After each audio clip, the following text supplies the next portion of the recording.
नमस्कार। Housewife story teller में आपका स्वागत है। आज मैं आपके सामने प्रस्तुत हूँ मालती जोशी जी की एक कहानी लेकर। कहानी का नाम है आखिरी शर्त। मालती जोशी जी की कहानियों में घरेलू और सामाजिक दोनों संदेश दिए जाते हैं। ये कहानियाँ संस्कारों का भंडार होती हैं। एकदम सहज और घरेलू होने के बाद भी उनकी कहानियाँ बहुत बड़ा सामाजिक संदेश दे जाती हैं। तो चलिए कहानी की शुरुआत करते हैं। दोपहर की चिलचिलाती धूप में दीदी हाँफते हुए घर में दाखिल हुई और छूटते ही बोली, जरा जल्दी से तैयार हो जा, सराफे तक चलना है। इतनी भी क्या जल्दी है, जरा बैठकर अपनी सांस तो सीधी कर लो, झपताल में चली जा रही हो। चलने दो, अब 2 महीने तक मेरे पास इस मरी सांस के नखरे उठाने का समय नहीं है। अरे इतनी कम मोहलत दी है उन लोगों ने कि मेरा तो सोच कर ही दम निकला जा रहा है। पता नहीं कैसे क्या होगा। अब देखो ना, परसों फलदान है और अब तक दूल्हे की अंगूठी का पता नहीं है। पहेलियां तो मत बुझाओ दीदी, मैंने उनकी मेल ट्रेन को बीच में ही रोककर पूछा, ये तुम किसकी शादी की बात कर रही हो? लो और सुनो, दीदी ने तुनक कर कहा। मेरे कोई 10-5 लड़कियां हैं। मैं तो अवाक रह गई। बड़ी देर बाद मेरी आवाज फूटी, दीदी क्या सचमुच तुम मधु की शादी कर रही हो? क्यों, तुम्हें इतना ताजुब क्यों हो रहा है? दीदी ने त्योरी चढ़ाकर मुझसे पूछा। मधु अब दूध पीती बच्ची तो रही नहीं। इस उम्र में मैं मधु की माँ बन गई थी। तभी तो 40 की होते होते सास बनने जा रही हूँ। खैर तुम अपनी बात रहने दो। तुम मधु की तरह स्कॉलर नहीं थी, तुम्हारे सामने कोई करियर नहीं था। लेकिन जरा अपनी बेटी के बारे में तो सोचो, उसकी प्रीलिम की परीक्षा भी है। इस हंगामे के बीच लड़की क्या खाक पड़ पाएगी? दीदी तुम्हारी लड़की आईएएस की तैयारी कर रही है। तुमने क्या इसे मामूली बीए एमए का इम्तिहान समझ लिया है? अरे भाड़ में गया तुम्हारा आईएएस, तुम ही लोगों ने उसका दिमाग खराब किया हुआ है। अरे वाह, तुम्हारी गोल्ड मेडलिस्ट बिटिया की हौसला अफजाई भी गुनाह हो गया। हर साल बेचारी मेरिट लाती रहती है। ऐसी जहीन लड़की आईएएस ना बनेगी तो कौन बनेगा? हम तो बड़ी आशा लगाए थे कि अपने परिवार में भी कोई कलेक्टर बनेगी, और उस कलेक्टरनी के लिए हम कमिश्नर दूल्हा कहाँ से लाएंगे, यह भी सोचा है। तो क्या सिर्फ इसलिए तुम इतनी ब्रिलियंट लड़की का करियर चौपट कर दोगी? यह तो अन्याय है दीदी। अन्याय नहीं, समझदारी है। एक बार करियर बन जाने पर क्या ये लड़कियां हाथ आती हैं? तब इनके पर निकल जाते हैं। लेकिन दीदी अब लेक्चर ही झाड़ती रहोगी या उठोगी? सारा मूड चौपट कर दिया। यह तो हुआ नहीं कि बधाई ही दे देती, घर वर के बारे में पूछ ही लेती, बस अपना ज्ञान बघारने बैठ गई। छोटी बहनों का यही तो कर्तव्य होता है। एक मैं ही पागल थी जो धूप में भागी भागी यहाँ भाषण सुनने चली आई। दीदी के तेवर देखकर मैंने चुपचाप अपना आक्रोश गटक लिया और कपड़े बदलने लग गई। मुश्किल से 10 मिनट लगे होंगे, लेकिन सड़क पर आने के बाद ध्यान आया कि दीदी का पारा अभी उतरा नहीं है।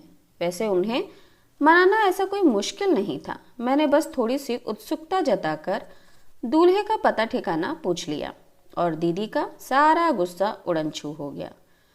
घंटे भर से वे जैसे इसी अवसर की प्रतीक्षा में थी। एक बार जो शुरू हुई तो बस बोलती ही चली गई। होने वाले दामाद की पूरी वंशावली मुझे सुना दी।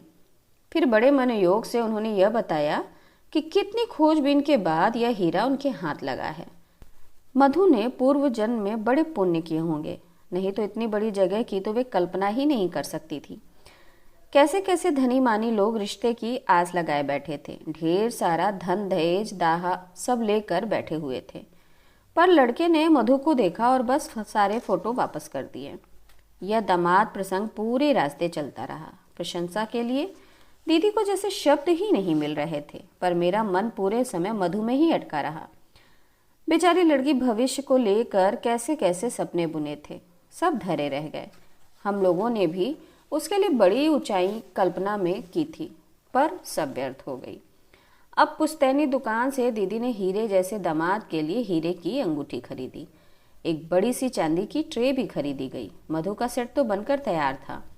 उसकी सास के लिए 3 तोले के मंगलसूत्र का ऑर्डर दिया गया।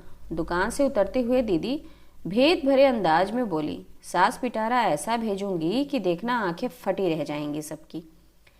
दीदी उस समय उत्साह की मूर्ति बनी हुई थी। शादी का जैसे उन पर नशा चढ़ गया था। उनका बस चलता तो शायद उस दिन पूरा बाजार ही खरीद लेती। जब पर्स में सिर्फ किराए के लायक पैसे बचे रहे तभी उन्होंने अपनी खरीदारी बंद की। इतनी जोखिम के साथ उन्हें घर अकेले भेजने का साहस नहीं हुआ। मैं भी साथ हो ली। मधु से मिलने का मन भी कर रहा था। घर एकदम सुनसान था। मधु के रहते घर में इतना सन्नाटा, आश्चर्य था। 24 घंटे चीखता ट्रांजिस्टर और उसके सुर में सुर मिलाकर गाती मधु। ये तो दीदी के घर के स्थायी प्रतीक थे।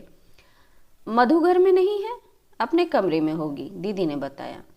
और फिर एकदम याचना भरे स्वर में कहने लगी, तेरे हाथ जोड़ती हूँ कुसुम, उसके पास जाकर कुछ ऐसी वैसी बात मत करना। वह पहले ही मुंह फुलाए हुए है। अब तुम उसके गुस्से को हवा मत देना। अपन साधारण लोग हैं बहन, बहुत ऊंचे सपने देखना हमें शोभा नहीं देता। दीदी, सपने देखने पर तो तुम प्रतिबंध नहीं लगा सकती, बाकी तुम अपने मन की कर ही रही हो। सपनों से जिंदगी नहीं चलती रे। क्या सभी सपने पूरे हो जाते हैं? अब इसी को ले लो, हर साल इतने लोग परीक्षा देते हैं, क्या सभी पास हो जाते हैं? फिर उसी आशा में उम्र बढ़ाने से फायदा? इतना अच्छा रिश्ता रोज रोज थोड़े ही मिलता है। दीदी की बात में कोई खास वजन नहीं था, पर उनके स्वर का गीलापन मुझे छू गया। उन्हें आश्वस्त करके ही मैं मधु के कमरे में पाँव रखी। अपने मेज के पास गुमसुम बैठी मधु सुनी आंखों से खिड़की के पार देख रही थी। सामने फ्रांस की राजक्रांति का इतिहास खुला पड़ा था। उसके पन्ने हवा में फड़फड़ा रहे थे। हेलो हनी, मैं उसे बाहों में भरकर कहा। तुम तो बड़ी छुपी रुस्तम निकली। चुपके चुपके सब तय कर डाला, हमें हवा भी ना लगने दी।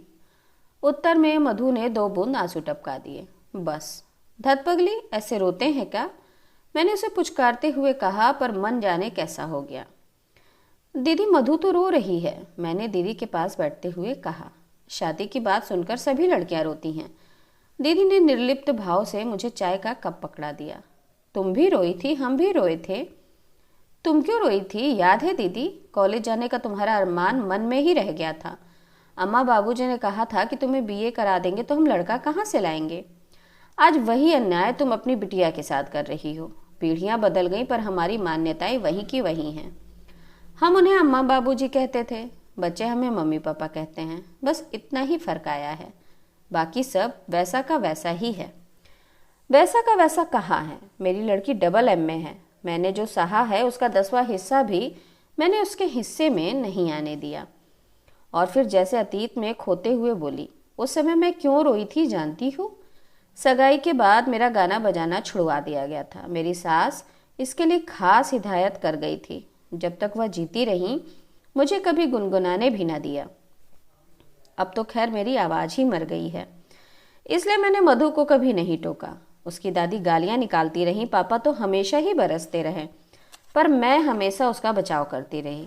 मेरा गला घोट दिया, कोई बात नहीं, पर लड़की पर यह अन्याय नहीं होने दूंगी।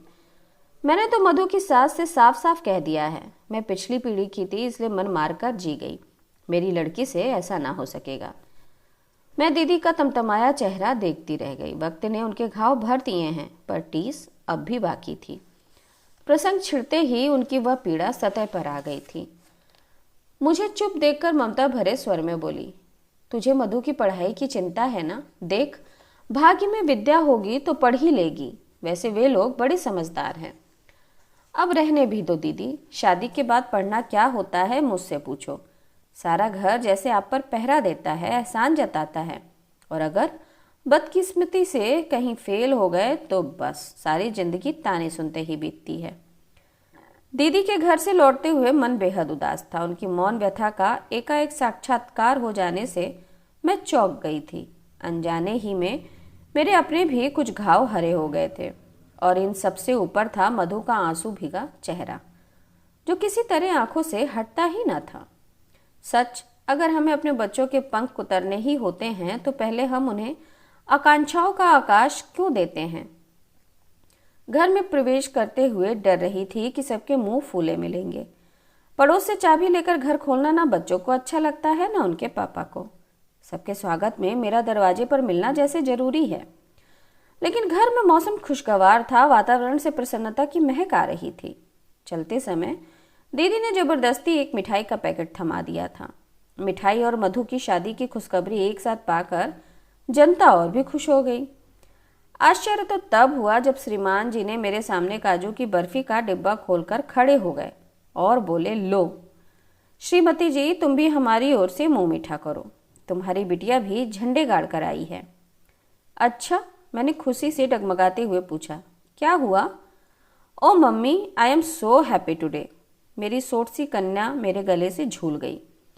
अरे पहले मुझे बताओ तो कुछ, तुम्हारी बिटिया को मद्रास कला केंद्र की स्कॉलरशिप मिली है। किस लिए?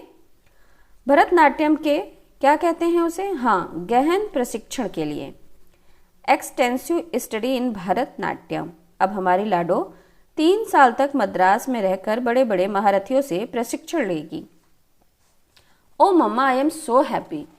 शीतल फिर एक बार मुझसे झूलने को थी कि मैंने उसे सख्ती से अलग किया और उसी शक्त लहजे से उसके पिता से पूछा, 3 साल तक मद्रास में रहेगी और उसकी पढ़ाई का क्या होगा? अरे भाई, पढ़ने के लिए ही तो जा रही है, बताया ना कि गहन प्रशिक्षण के लिए जा रही है। अरे वाह, यह कोई पढ़ाई है? अच्छा भला तो नाच लेती है, अब और क्या करेगी? प्रशिक्षण लेकर क्या करना है? BA करके ही कोई क्या कर लेता है? जरा इस बात पर तो गौर करो कि 810 लोगों ने फॉर्म भरे थे, उनमें से केवल 10 को चुना गया है और उन 10 भाग्यशाली लोगों में तुम्हारी बिटिया भी एक है। कब भरे गए थे फॉर्म? किससे पूछकर भरे गए थे? आवेश से मेरा गला रुंध गया। इतना एक्साइट क्यों हो रही हो? इतना बड़ा कदम क्या वह अपने मन से उठाएगी? मैंने भरवाया था और शायद तुम्हें बताया भी था। गलत। मुझे बताया होता तो मैं कभी हाँ ना करती। मैंने तो इसे डॉक्टर बनने का सपना देखा था। छी, मैं नहीं बनूंगी डॉक्टर, मुझे वो चीर फाड़ जरा भी अच्छी नहीं लगती। शीतल ने ऐसे मुंह बनाया जैसे उसे उपकाई आ रही हो। तुम्हें तो बस पैरों में घुंघरू बांधकर मटकना अच्छा लगता है। मैंने उससे भी बुरा मुंह बनाकर कहा, ये अच्छी जबरदस्ती है। शीतल के पिता सहायता के लिए दौड़ पड़े। अगर उसकी दिलचस्पी मेडिकल प्रोफेशन में नहीं है तो ना सही दुनिया में और भी तो विधाएं हैं कि बस नाचना ही रह गया है। पर मम्मा, इसमें बुराई क्या है? देखो, वे गंभीर होकर बोले, बच्चों पर अपनी पसंद नापसंद लादने के लिए अब दिन लद गए हैं। अब हमें उनकी रुचि का भी ध्यान रखना चाहिए। और कैसे ध्यान रखा जाता है? मैंने चिढ़कर कहा। इसके लिए हमने ट्यूटर रखे, महंगी पोशाकें सिलवाई, रियाज के लिए टेप रिकॉर्डर खरीदा। बच्चों के शौक के लिए हम कब पीछे हटे हैं, बल्कि अपनी हैसियत से कुछ ज़्यादा ही करते रहे हैं। पर इसका मतलब यह थोड़े ही है कि सब कुछ छोड़कर उसी में जुट जाओ।